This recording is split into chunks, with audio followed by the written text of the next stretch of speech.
dessa associação Regina Fidei, meu nome é Odair Gutierrez e este é o programa Padre Pio.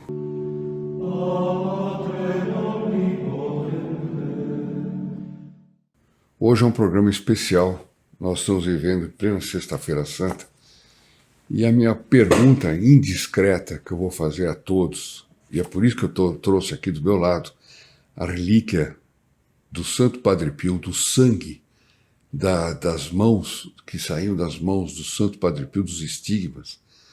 Eu quis fazer essa meditação sobre a Paixão de Nosso Senhor Jesus Cristo, tendo o Padre Pio aqui do meu lado, para que ele me ajude, para que ele chegue mais pertinho de vocês também, né?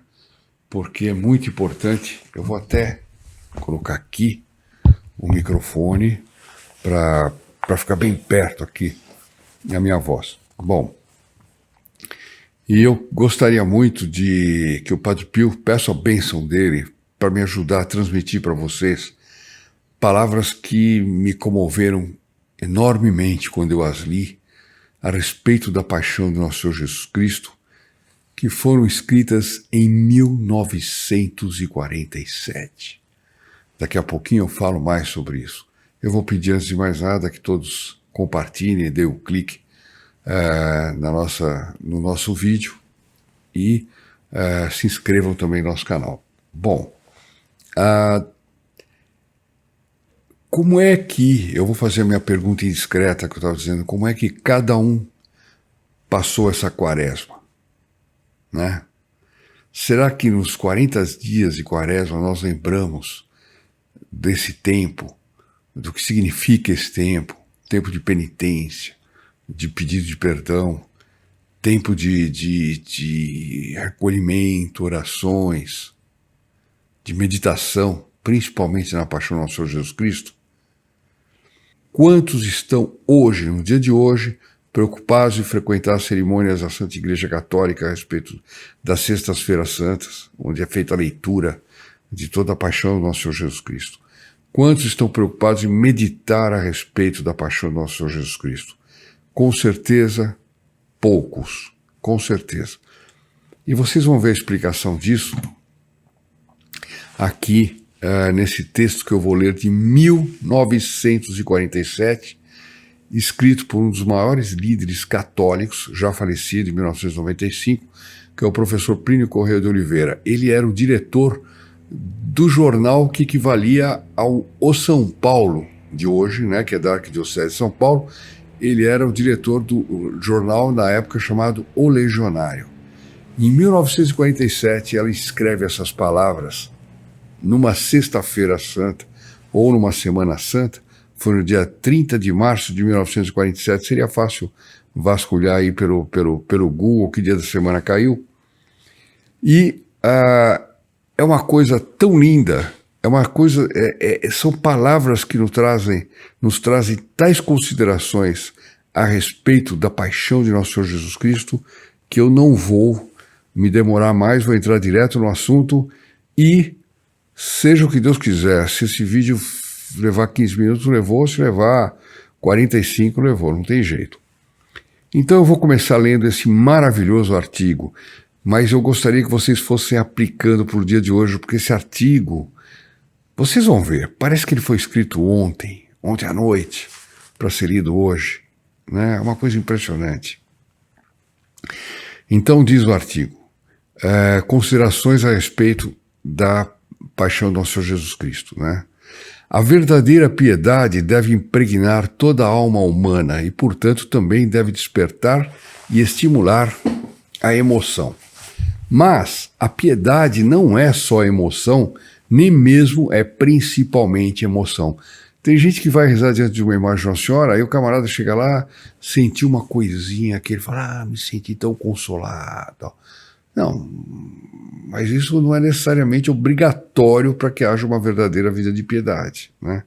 A piedade brota da inteligência, seriamente formada por um estudo catequético cuidadoso, por um conhecimento exato da nossa fé e, portanto, das verdades que devem reger nossa vida interior. A piedade reside ainda na vontade. Ele está dando uma definição de vida de piedade aqui, de vida de oração, fantástica. Quer dizer, não é na base do sentimento, não.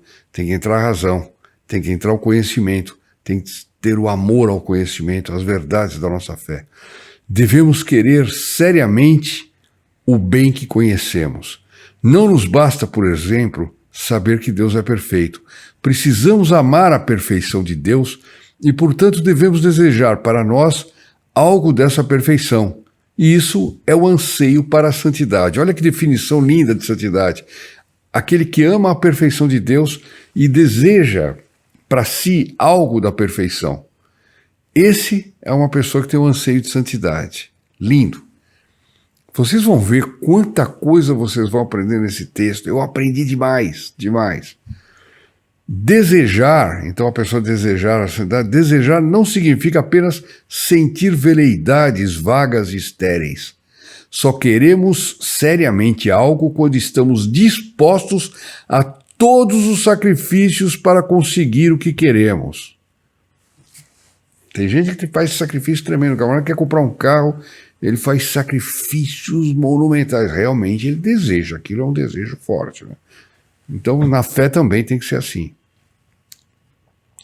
Assim, só queremos seriamente nossa santificação e o amor de Deus quando estamos dispostos a todos os sacrifícios para alcançar esta meta suprema. Ou seja, nós temos que estar dispostos a todos os sacrifícios para alcançar essa meta da santidade.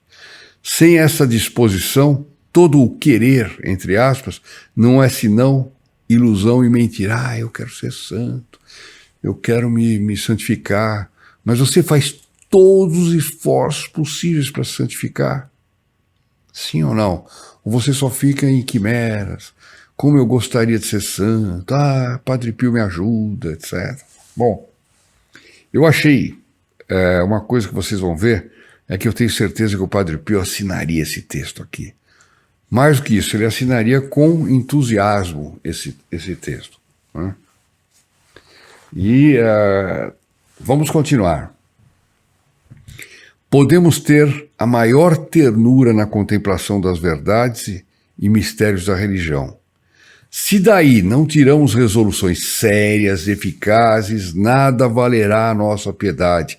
É o que o Padre Pio dizia também, e é o que ele exigia nas confissões também. Se você não vier aqui disposto a mudar de vida e fazer uma conversão, não vai ter absolvição. Então está dito aqui. É o que se deve dizer especialmente nos dias da Paixão de Nosso Senhor.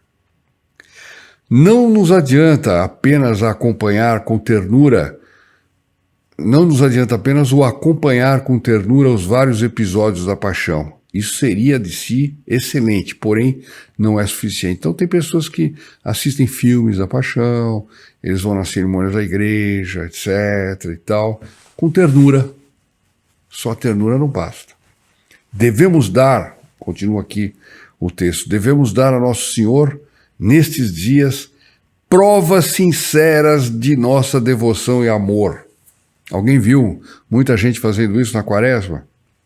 Estas provas nós as damos pelo propósito de emendar nossa vida e de lutar contra todas as forças, e de lutar com todas as forças pela Santa Igreja Católica. Eu vou ler novamente porque acho que ficou confuso. Quer dizer, essa prova que a gente tem que dar para Nosso Senhor de que a gente quer realmente ter devoção a Ele, quer ser santo, né? Nós damos essas provas pelo propósito de emendar nossa vida e de lutar com todas as forças pela Santa Igreja Católica. Aquele que não pensa em lutar com todas as forças em prol da Igreja Católica não é católico. Melhor, não é santo, não almeja a santidade. Ele até pode dizer, sou católico. Tudo bem, mas... Agora, olha só que nível de análise que ele vai fazer. Que nível de análise que ele vai fazer entre a Igreja, a Paixão de Nosso Senhor Jesus Cristo e a Paixão da Igreja. Então ele diz, a Igreja é o corpo místico de Cristo. Quando Nosso Senhor interpelou São Paulo no caminho de Damasco, ele lhe perguntou, Saulo, Saulo, por que me persegues? Eu li esse trecho ainda ontem, num livro maravilhoso sobre São Paulo. E foi o que Nosso Senhor falou, por que me persegues? Saulo perseguia a igreja, porque ele nem tinha conhecido Nosso Senhor, né? Nosso Senhor lhe dizia que era a ele mesmo que Saulo perseguia. Quer dizer, quando Deus nos diz, por que você está perseguindo a igreja? Por que você está perseguindo os cristãos? Não, por que me persegues? Porque a igreja é o corpo místico de Cristo, né? Se perseguir a igreja é perseguir a Jesus Cristo, e se hoje também a igreja é perseguida, hoje Cristo é perseguido. A paixão de Cristo se repete de algum modo também em nossos dias. Olha que coisa fantástica, que coisa fantástica, que consideração, meu Deus do céu. Como se persegue a igreja? Pergunta que ele faz. Atentando contra os seus direitos ou trabalhando para dela afastar as almas. Olha só, não é perseguição de colocar na cadeia o camarada, de sei lá o quê, perseguir, atormentar, bater, não. É sempre que você tira da igreja o direito dela, os direitos que concernem a ela, né? Então, quando o governo aprova o aborto, ele está fazendo uma perseguição à igreja, né? Porque está tirando da igreja um direito que é a ela, né? Que é um direito sobre a vida, que é um direito de Deus, né? Então, quando alguém faz mal para o outro, leva para um mau caminho, etc., ele está perseguindo a igreja, porque ele está roubando uma alma que foi chamada para fazer parte do corpo místico de Cristo. Todo ato pelo qual se afasta da igreja uma alma é um ato de perseguição a Cristo. Toda alma é, na igreja, um membro vivo. Arrancar uma alma à igreja é arrancar um membro do corpo místico de Cristo. Arrancar uma alma à igreja é fazer a Nosso Senhor, em certo sentido, o mesmo que a nós nos fariam aqueles que nos arrancassem os olhos. Olha que imagem impressionante, quem arranca uma alma de Nosso Senhor, porque Nosso Senhor Jesus Cristo morreu por cada um de nós. Se houvesse só uma alma, ele padeceria tudo aquilo que ele padeceu na paixão. Ora, quando eu roubo uma alma dele, eu estou roubando uma alma que foi redimida por ele, não é brincadeira, né? Bom, onde é que eu parei, meu Deus do céu? Se queremos, pois, condoer-nos com a paixão de Nosso Senhor Jesus Cristo, meditemos sobre o que ele sofreu na mão dos judeus, mas não nos esqueçamos de tudo quanto ainda hoje se faz para ferir o divino coração. 1947, minha gente. Parece ontem, né? Parece que eu estou dando horário ao invés de data. E isso tanto mais quanto Nosso Senhor, durante a paixão, previu tudo quanto se passaria depois. Previu, pois, todos os pecados de todos os tempos e também os pecados de nossos dias. Vocês lembram que nós comentamos aqui num vídeo que Nosso Senhor apareceu ao Padre Pio, inclusive é um vídeo que chama que Nosso Senhor apareceu chorando para o Padre Pio, né? Das ingratidões, dos pecados, das barbaridades que se cometia, e contou para o Padre Pio tudo o que aconteceria na igreja até o fim do mundo. Impressionante, porque Nosso Senhor sabia, e ele aqui está lembrando isso. Ele previu os nossos pecados, e por eles sofreu antecipadamente. Estivemos presentes no horto como os algozes, e como algozes seguimos passo a passo a paixão até o alto do Gólgota. Quer dizer, pelos nossos pecados, nós estamos do lado de lá. Nós não estávamos com o Nosso Senhor Jesus Cristo. Arrependamo-nos, pois, e choremos. A igreja sofredora, perseguida, vilipendiada, aí está a nossos olhos indiferentes ou cruéis. Quer dizer, a gente vê a igreja vilipendiada, sofrendo. A gente pode ser indiferente ou ser cruel. Participar desse vilipêndio, participar dessa perseguição. Por ação ou por omissão. Por ação ou por omissão. Ela está diante de nós como Cristo diante de Verônica. Do véu da Verônica, né? Cristo. Então a Verônica vem e apresenta para ele aquele véu para que ele possa se enxugar e aliviar o rosto dele empapado de sangue pela coroa de espinhos e as outras flagelações, né? Condoamo-nos com os padecimentos dela, da igreja. Quer dizer, a igreja está diante de nós como diante da Verônica. Então, o que nós fazemos? Enxugamos o sangue da igreja ou a gente entra para a turma lá que vai acompanhando a paixão? Com o nosso carinho, consolemos a igreja de tudo quanto ela sofre. Podemos estar certos de que, com isso, estaremos dando ao próprio Cristo uma consolação idêntica à que lhe deu a Verônica. Olha que linda meditação para o dia de hoje, senhores e senhoras. Comecemos pela fé. Ele agora vai falar da incredulidade das pessoas, como isso também. Certas verdades referentes a Deus e a nosso destino eterno, podemos conhecê-las pela simples razão. Outras, conhecemos-las porque Deus nos ensinou. Ninguém pode praticar um ato de fé sem o auxílio sobrenatural da graça de Deus. Atenção, hein? Olha que interessante. Outra definição. Essa graça, Deus a dá a todas as criaturas em abundância torrencial. E em abundância torrencial, essas graças, ele as dá aos membros da Igreja Católica. Quer dizer, ele não dá para todas as criaturas de forma igual, não. De forma torrencial, ele dá para os católicos. Essa graça é a condição da salvação deles. Nenhum chegará à eterna bem-aventurança se rejeitar a fé. Está dito tudo. Pela fé, o Espírito Santo habita em nossos corações. Rejeitar a fé é rejeitar o Espírito Santo. É expulsar de sua alma a Jesus Cristo. Senhores, aquilo que os santos dizem, fora da igreja não há salvação, aqui está explicado dessa forma. Porque você rejeita a fé, você rejeita o Espírito Santo, você rejeita o nosso Senhor Jesus Cristo. Não pode haver salvação para quem rejeita o nosso Senhor Jesus Cristo. Vejamos agora em torno de nós quantos católicos rejeitam a fé. 1947.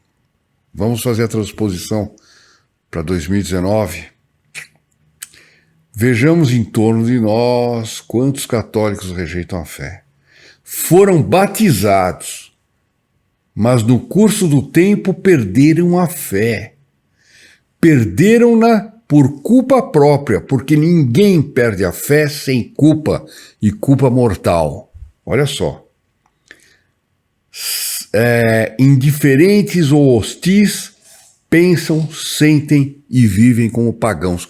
Pessoas que foram batizadas, receberam o sacramento do batismo, no entanto, levam a vida como pagãos.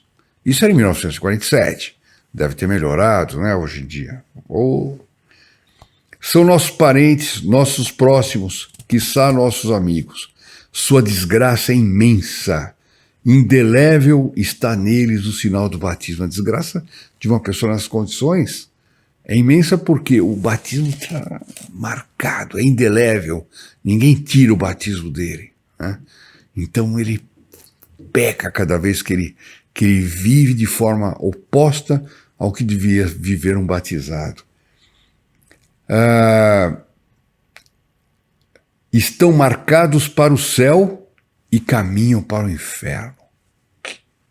Em sua alma redimida, a aspersão do sangue de Jesus está marcada. Ninguém a apagará, ninguém consegue apagar o batismo.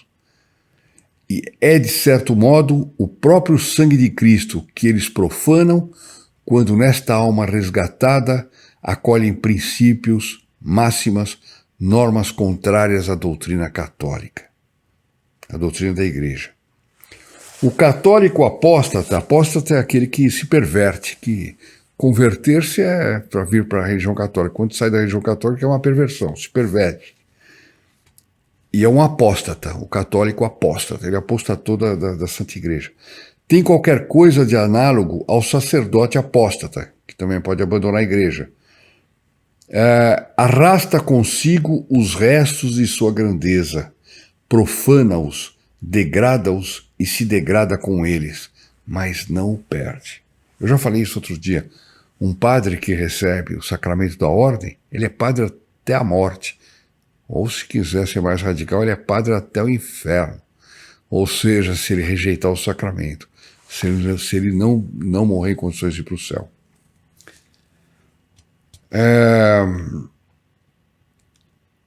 O católico... Bom, e nós? Aqui ele agora faz uma pergunta de meditação. E nós? Eu repito aqui para nós. Vamos pensar nisso? Importamos-nos com isso? Sofremos com isso? Rezamos para que essas almas se convertam?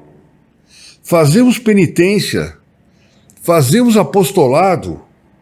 Onde está a nossa caridade? Onde está a nossa altiva e enérgica defesa das verdades que eles negam ou injuriam? Quer dizer, os inimigos da igreja. Onde é que está a nossa valentia, a nossa dedicação, a nossa oração, a nossa penitência? Eu vou repetir aqui as perguntas. Importamos-nos com isso, ou seja, com essa situação tremenda dos católicos? Sofremos com isso? Rezamos por essas almas para que elas se convertam? Fazemos penitências? Fazemos apostolado? Onde está a nossa caridade? O Sagrado Coração sangra com isso. Sangra pela apostasia deles e por nossa indiferença. Então, pelos que apostatam, pelos que abandonam a fé e pela nossa indiferença. Você vê uma pessoa que abandona a fé e fala, foi embora, tal. É mais um, né? Hoje em dia está assim, mais um. Indiferença duplamente censurável, porque é indiferença para com o nosso próximo e, sobretudo, indiferença para com Deus. Quantas almas no mundo inteiro vão perdendo a fé? 1947, gente. Pensemos no incalculável número de jornais ímpios, rádios, emissões ímpias, que diariamente se enche, que diariamente enche o orbe, quer dizer, o mundo inteiro, né? Bom, 1947. E agora?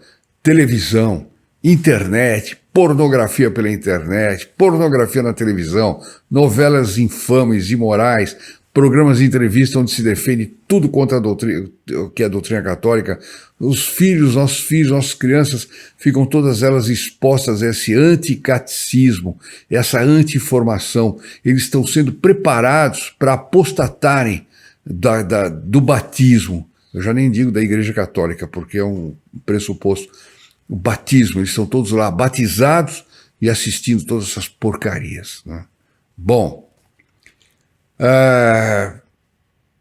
pensemos nos inúmeros obreiros de Satanás que nas cátedras, nas escolas, faculdades, no recesso da família, nos lugares de reunião ou diversão, propagam ideias ímpias, obreiros de Satanás. De todo esse esforço, quem há de admitir que nada aconteça? Quer dizer, essa gente toda fazendo um esforço para acabar com a igreja, para acabar com a fé, para acabar com a religião. Quem é que pode achar que nada, que isso aqui não vai resultar em nada? É um boboca. Ah, não, mas Deus protege a igreja, tem o Espírito Santo. É verdade, Deus protege a igreja, tem o Espírito Santo, tem a promessa de que a igreja jamais morrerá, etc, etc. Mas achar que toda essa conjuração, toda essa montagem seja uma coisa que não vai produzir efeito, nós estamos vendo agora, né? Esse artigo foi escrito em 1947, é uma barbaridade, né? De todo esse esforço, os efeitos de tudo isso estão diante de nós. Diariamente, as instituições, os costumes, a arte se vai descristianizando, indício insofismável de que o próprio mundo se vai perdendo para Deus. Quer dizer, a arte, naquela época, tal, vai tudo se descristianizando. Hoje não, ela está satanizada diretamente. Em menos de um século, satanizada. Os costumes satanizados, as instituições satanizadas. Não haverá em tudo isso uma grande conjuração? Claro, é a pergunta que se põe. Tantos esforços harmônicos entre si, uniformes em seus métodos, em seus objetivos de destruição, em seu desenvolvimento, serão mera obra de coincidências? Quer dizer, tudo que acontece no mundo, de ruim, etc., vão acontecendo coincidentemente. Ele está levantando a lebre aqui, né? Quer dizer, não há um plano estabelecido no qual nós estamos inseridos como vítimas, ou às vezes até como omissos. Não pensamos nisso, nem percebemos isto. Dormimos na modorra de nossa vida de todo o dia. Por que não somos mais vigilantes? A igreja sofre todos os tormentos, mas está só, longe. Bem longe dela, nós cochilamos. É a cena do horto que se repete, em que Nosso Senhor, enquanto agonizava, os apóstolos dormiam, né? Nós hoje em dia dormimos, a igreja agoniza e nós dormimos, né? O mundo se paganiza, o mundo se sataniza e nós dormimos. Alguém vai dizer, mas eu não durmo, eu trabalho. A pergunta é, você faz tudo que pode? Ou tudo que poderia? Né? Nós estamos estudando o Padre Pio nos nossos canais. O Padre Pio era o tempo todo se entregando, sofrendo. E quanto mais sofria, mais agradecia a Deus. Ele preferia sofrer do que receber uma graça de consolo. É isso aqui. É isso que nós estamos vendo aqui. Uma maravilha. É a cena do horto que se repete. A bem dizer, a igreja nunca teve tantos inimigos e, paradoxalmente, nunca teve tantos amigos, entre aspas, ele coloca aqui. E entre nós? Porque nós somos amigos, entre aspas, né, de alguma forma, porque quem não está almejando a santidade, está fazendo de tudo para ser santo, está faltando algo. E entre nós? Esta fé que tantos combatem, perseguem, atraiçoam, graças a Deus nós a possuímos. Quer dizer, os inimigos da igreja perseguem uma fé, atraiçoam, combatem, uma coisa que graças a Deus nós possuímos, que é a fé. Mas, ele vem a pergunta, que uso fazemos dela? Nós a amamos a nossa fé? Compreendemos que nossa maior ventura na vida consiste em sermos membros da Santa Igreja, que nossa maior glória é o título de cristão? E quão raros são os que poderiam em sã consciência responder afirmativamente: estamos dispostos a todos os sacrifícios para conservar a fé. Olha só, quão raros aqueles que podem responder sim para essa pergunta. Estamos dispostos a todos os sacrifícios para conservar a fé? O Padre Pio estava. E a gente está cansado de ver exemplos, né? Aliás, em 1947, quando foi escrito isso, o Padre Pio estava vivo, né? Ainda estava entre nós. Quem sabe se ele não inspirou essas palavras através do quê? Dos anjos, da graça, né? E eu nunca vi palavras mais felizes como essas do professor Plínio Corrêa de Oliveira, que é uma coisa assim, parece quase uma encíclica papal é impressionante. O nível em que ele trata a questão da fé e a questão da paixão de Cristo ligado com a paixão da igreja. Que a igreja, corpo místico de Cristo, está sofrendo uma paixão. Todos os dias a conservação da fé exige de nós sacrifícios. Nós os fazemos? Será bem exato que para conservar a fé evitamos tudo que pode colocá-la em risco? A gente evita os ambientes ruins, a gente evita os programas de televisão ruins, os filmes ruins, as conversas ruins, as companhias ruins. A gente evita tudo aquilo que pode colocar em risco a nossa fé? Não é um bom exame de consciência para uma Sexta-feira Santa? Evitamos as leituras que a podem ofender, evitamos as companhias nas quais ela está exposta a risco, procuramos os ambientes nos quais a fé floresce e cria raízes, Ou, em troca de prazeres mundanos e passageiros, vivemos em ambientes em que a fé se estiola, se enfraquece e ameaça cair em ruínas. Todo homem, pelo próprio fato do instinto de sociabilidade, tende a aceitar as opiniões dos outros. Em geral, hoje em dia, as opiniões dominantes são anticristãs. Então aqui não tem instinto de sociabilidade, falando fala uma barbaridade, blasfema contra Deus. Eu falo, tal, é verdade, vou aceitar o que ele diz. Não, você tem razão, você tem a sua ideia, você tem a sua verdade. Agora se fala assim, você tem a sua verdade.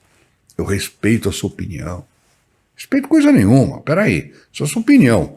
É contra nosso Senhor Jesus Cristo, é contra a igreja, é contra a doutrina católica, é uma opinião que blasfema, eu não aceito, não posso aceitar, não posso me omitir. Ai, ai. Os nossos inimigos seguem a corrente. Né? Não, ele diz assim, em geral, hoje em dia as opiniões dominantes são anticristãs. Pensa-se contrariamente à igreja, em matéria de filosofia, sociologia, quer dizer, pensa o contrário da igreja. Filosofia, sociologia, história, ciências positivas, arte, tudo enfim. Os nossos amigos seguem a corrente. Temos nós a coragem de divergir? Ele aqui já estava em 1947 falando do politicamente correto, né? Já estava prevendo. Não usava-se esse termo, mas aqui está uma descrição, né? Em relação à fé, pior de tudo. Temos nós a coragem de divergir? Resguardamos nosso espírito de qualquer infiltração de ideias erradas? Pensamos com a igreja em tudo e por tudo? Ou contentamo-nos negligentemente em ir vivendo, aceitando tudo quanto o espírito do século nos impõe, e simplesmente porque ele nos impõe? A vida é assim, as pessoas são assim, as pessoas andam mal vestidas, andam imoralmente vestidas. Fazer o quê, né? As pessoas dizem erros, falam contra a igreja, fazer o quê? É possível que não tenhamos enxotado Nosso Senhor de nossa alma, mas como tratamos esse divino hóspede, que Deus está na nossa alma a partir do batismo, ele é o nosso hóspede. Como é que nós tratamos esse divino hóspede? Não, mas eu não enxotei Nosso Senhor Jesus Cristo. Tá bom, mas como você trata? Quando um hóspede chega no hotel, você simplesmente faz o mínimo? Tá bom, a pessoa diz, tá, obrigado, tá aqui seu quarto, tá aqui sua chave, vai lá, então. Mas o hotel não faz isso, não, ele quer agradar o cliente, oferece coisas, diz, olha, o café é tal hora, olha, tem aqui um refresco para o senhor que acaba de chegar, etc, etc. Ele quer tratar aquele hóspede. E nós, como é que nós tratamos o nosso divino hóspede? É ele objeto de todas as atenções, o centro de nossa vida intelectual, moral e afetiva? É ele o rei da nossa alma, da nossa vida? Ou simplesmente há para ele um pequeno espaço onde se o tolera como um hóspede secundário, desinteressante, até um pouco importuno? Porque esse hóspede está a ser importuno, né? Porque ele nos cobra, ele nos defronta com a verdade, nos defronta com os nossos pecados, né? Quando o divino mestre gemeu, chorou, suou sangue durante a paixão, não o atormentavam apenas as dores físicas, nem sequer os sofrimentos ocasionados pelo ódio dos que no momento o perseguiam. O que o atormentava, atormentava-o ainda tudo quanto ele e a igreja fariam. Não, perdão, vou ler. O tormento do nosso Senhor Jesus Cristo era tudo quanto contra ele e a igreja faríamos nos séculos vindouros. Ele aqui não está falando fariam, não, faríamos. Todos nós estamos envolvidos, uns mais, outros menos. Até aqueles que não lutam, os que se omitem, os que não fazem nada. Ele chorou pelo ódio de todos os maus, de todos os hereges, de todos os luteros, mas chorou também porque via diante de si o cortejo interminável das almas tíbias, das almas moles, daquelas que Nosso Senhor disse, porque não sois nem frio nem quente, te vomitarei da minha boca. As almas tíbias, né? Das almas indiferentes, que sem o perseguir, no entanto, não o amavam como deviam. Olha só que barbaridade, Nosso Senhor não chorou, ele não chorou só pelos maus, não, ele chorou por aqueles que não o amavam como deviam. Ele suou e sofreu as dores da paixão por causa disso. É uma consideração que eu nunca ouvi na minha vida, e se alguém já ouviu considerações dessas, a não ser a própria, né, que me escreva aqui no comentário, né? Fala, não, eu tenho uma coisa mais impressionante. Claro que os santos escreveram coisas lindas, tem coisas impressionantes, mas essa consideração vista por esse lado, para mim é totalmente nova, e eu achei muito apropriada para ser o nosso vídeo da Sexta-feira Santa. Eis a grande pergunta a que, com a graça de Deus, devemos dar respostas nos dias de recolhimento, de piedade e de expiação em que devemos viver hoje. Então essa é a pergunta. Quer dizer, Jesus chorou só pelos maus ou ele está chorando também por mim, pelos meus pecados, pela minha tibieza? Né? A Santa Igreja está sendo perseguida. Por que ela é perseguida? Porque tem um padre que é ruim, tem um bispo que é ruim? Não.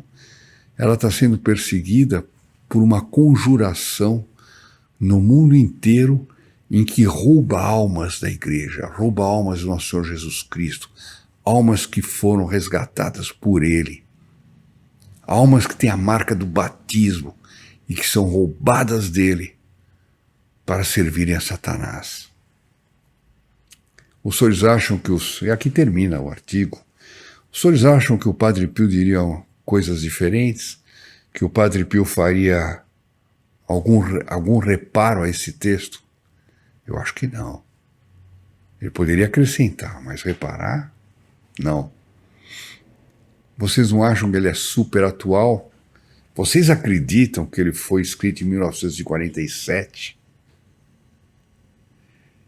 Era o que eu queria compartilhar hoje com todos os filhos e devotos do Padre Pio, nessa sexta-feira de paixão, em que nós devemos ter um dia de recolhimento, de oração, devoção, meditação. Que esse artigo nos sirva de considerações e meditações, e que nós tomemos uma resolução de fazer algo pela Igreja, de desejar a santidade, custe ela o que custar, de trazer para a Igreja de volta aqueles que eles roubaram da Igreja e que têm em si a marca do batismo. Que o Padre Pio, o Santo Padre Pio, nos ajude a isso. Ele que era o exemplo de tudo que nós vemos, e que ele nos abençoe. Até amanhã. Ave Maria, cheia de graça, o Senhor é convosco.